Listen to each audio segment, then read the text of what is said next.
This is the On Humans podcast with your host, Ilari.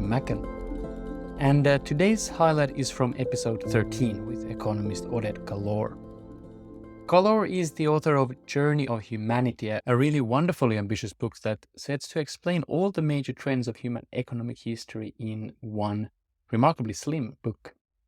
I sat down with Galor twice and discussed a huge array of topics from why hunter-gatherers started farming to why the Industrial Revolution happened in Europe. In this highlight, we discuss the ways in which geography can explain some, though not all, cultural institutions of ways in which society is organized. That's all for now. I hope that you enjoy this highlight with Oded Galor. Right. So when we think about the fingerprints of institutions, we do see that at a certain point in the course of human history, some societies are adopting what we may define as inclusive, growth-enhancing institutions that permit wide participation of individuals in the political arena, wide participation of individuals in the economic arena, and consequently, they permit social mobility and better allocation of talents across occupations. This fosters naturally technological progress, this fosters productivity directly and indirectly, and ultimately it fosters social cohesiveness that is associated with the nature of this society. And then on the other end of the spectrum, we see, because of different historical reasons, the emergence of extractive institutions in which political participation is limited, economic participation is limited, and consequently economic efficiency is being hampered. And the question is, why do we see these divergences? And there are different viewpoints of different scholars about why do we see these divergences. So some argue that, in fact, this divergence has to do with some critical junctures in human history, some random event that caused some societies to adopt proper institutions, other extractive institutions, and this led into divergence. Manna from heaven, as you say. This is a manner from heaven. But to a large extent, I'm not sympathetic to this viewpoint, in the sense that, yes, there are instances of this sort. They're very important, but they are very limited. Could you give me an example about Jewish literacy? I found that just fascinating as an example where institutions can emerge.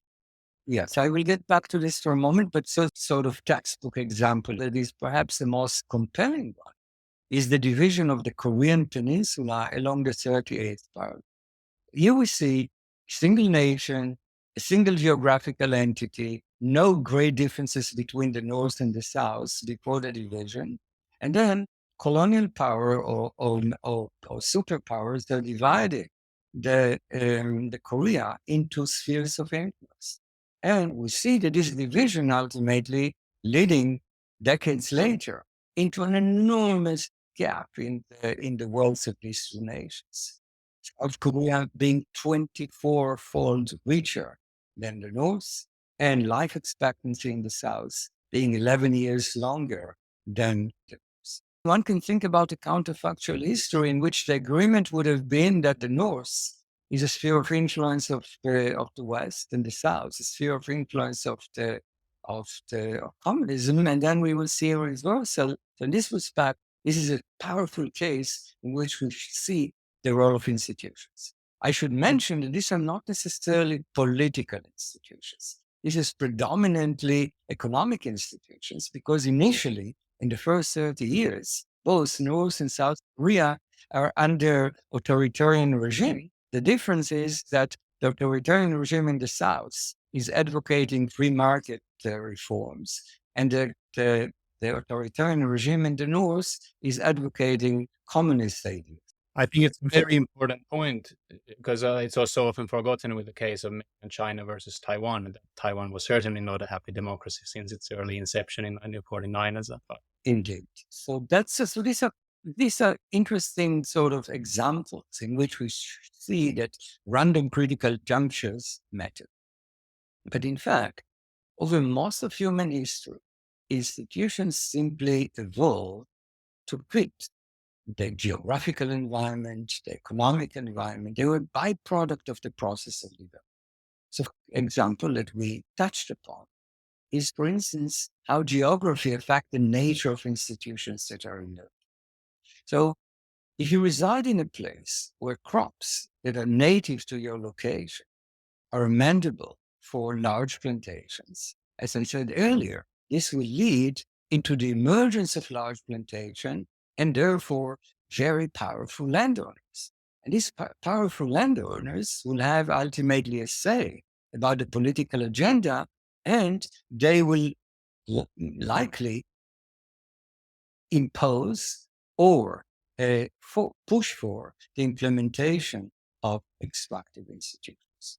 See, again, idea is that the geography ultimately led to the type of institutions that we see across the globe, whether they're extractive institutions or inclusive institutions. So not surprisingly, in places like Brazil or Mesoamerica in general, where the concentration of land ownership was relatively large, given the nature of the crops that existed there, we see the emergence of extractive institutions that are designed to maintain the exploitations and to maximize the rent that can be extracted from the land.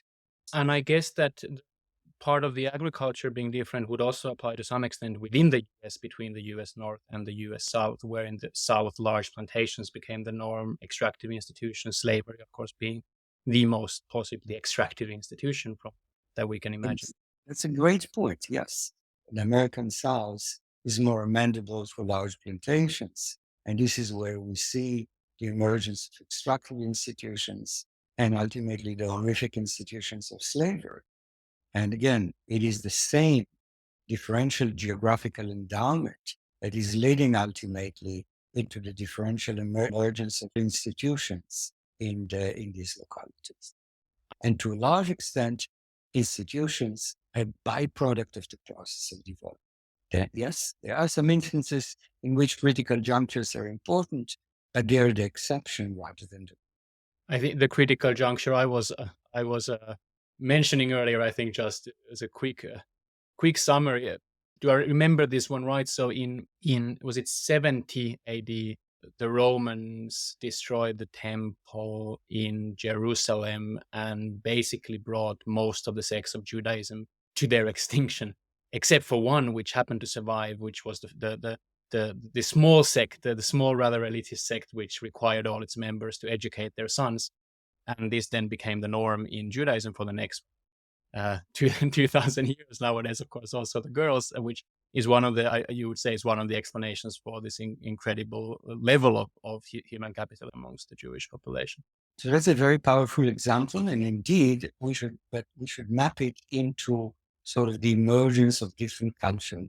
So we talked about institutions, and we can think about the next element, which is sort of differential cultural norms across societies. And why do we see the emergence of differential cultural norms across societies? And indeed, the example that you just brought up is an example that basically, again, random cultural mutation, which is basically the imposition of mandatory literacy among certain sects of Judaism, that is ultimately persisting over time because ultimately it becomes very profitable as human capital starts to complement the production process in the urban sectors.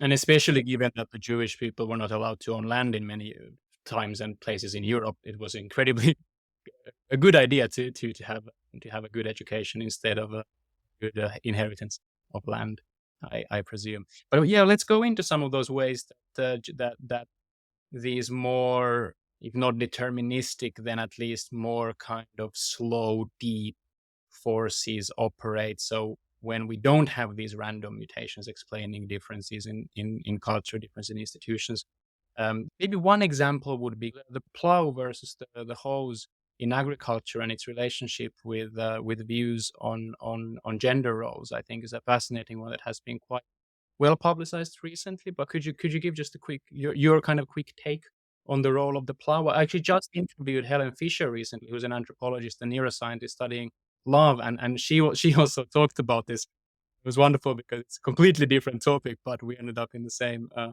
on the same topic. But yeah, would you want to give your quick take on this issue? So let me just provide a little more background here. So once we complete the discussion of the role of institutions, we can go a little deeper in the course of human history and ask ourselves how culture affected economic development.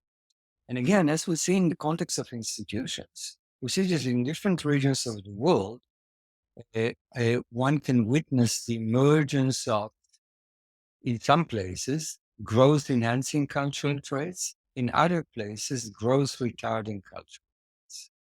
And the question is, again, why?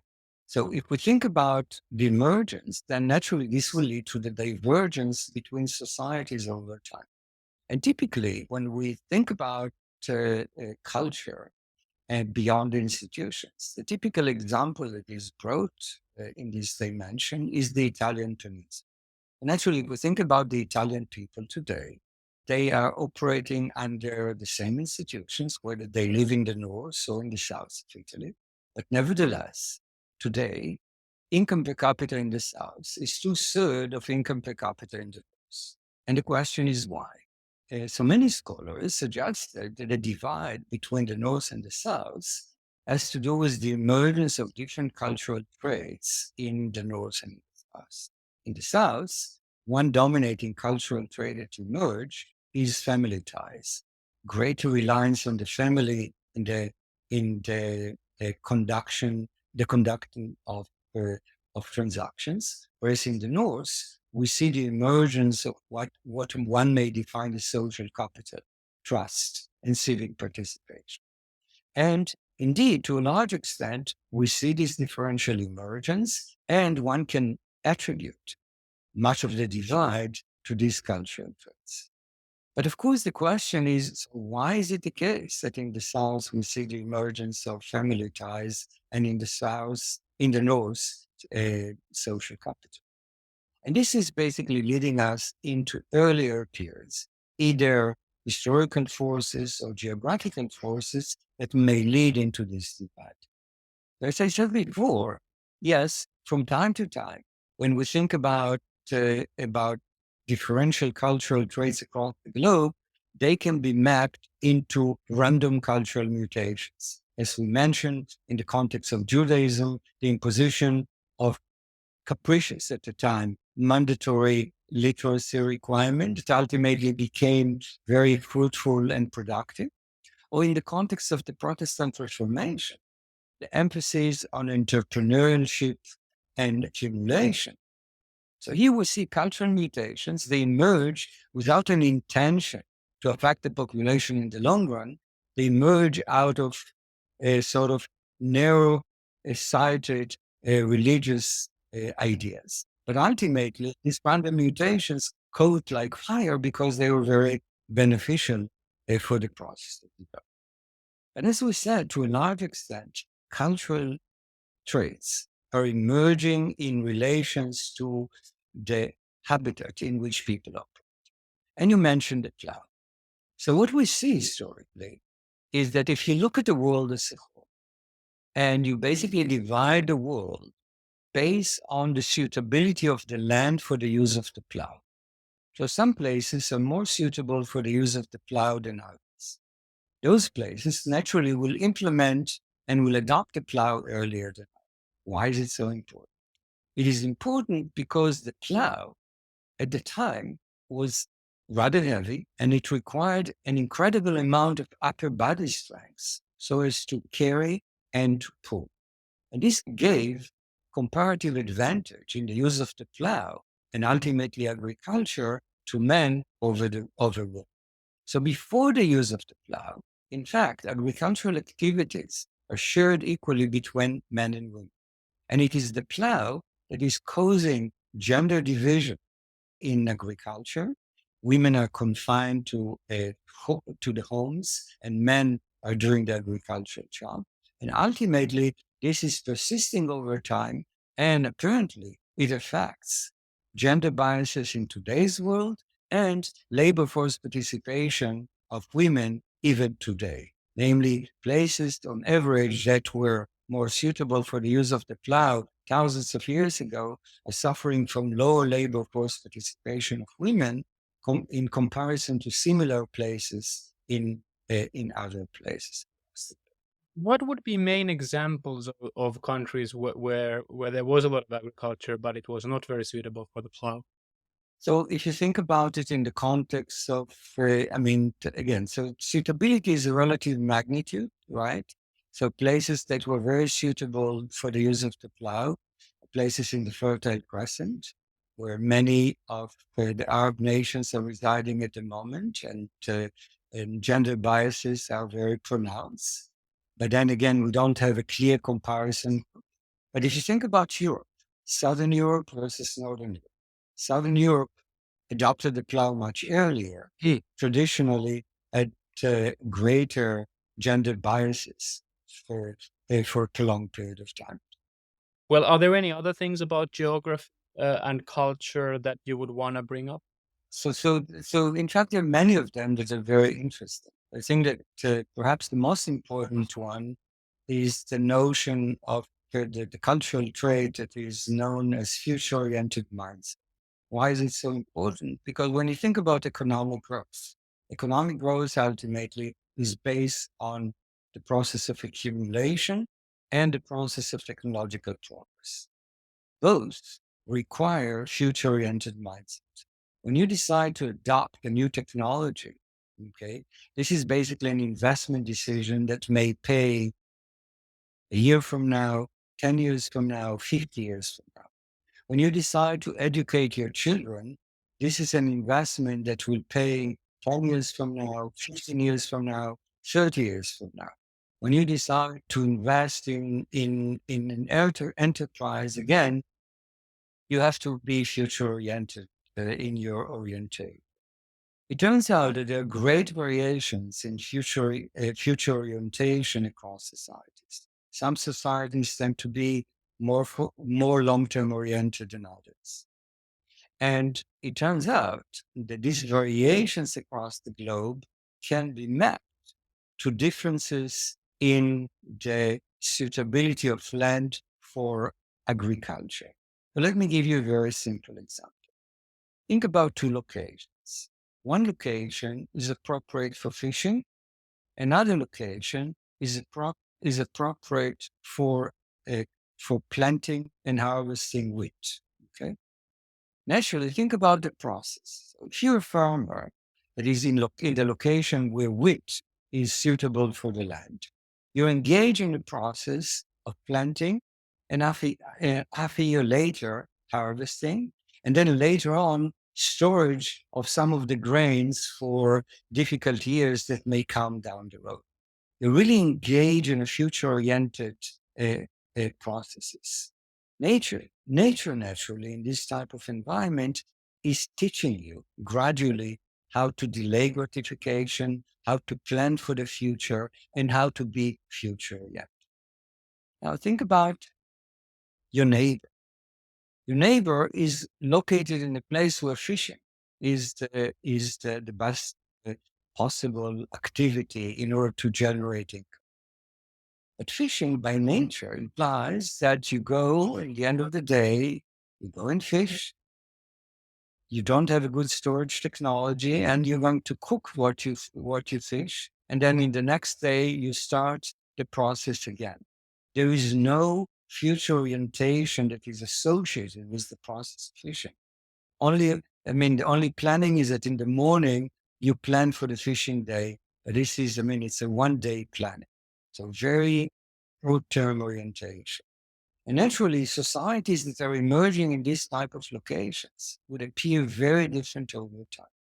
And what I showed in my research, and this is a paper that was published in the American Economic Review in 2016, is that the variations in the suitability of the land for agriculture across the globe and the reward for agricultural investment induce different societies to delay gratification, to be future oriented, and much of the variations in future oriented mindset across the globe can be mapped into the suitability of land.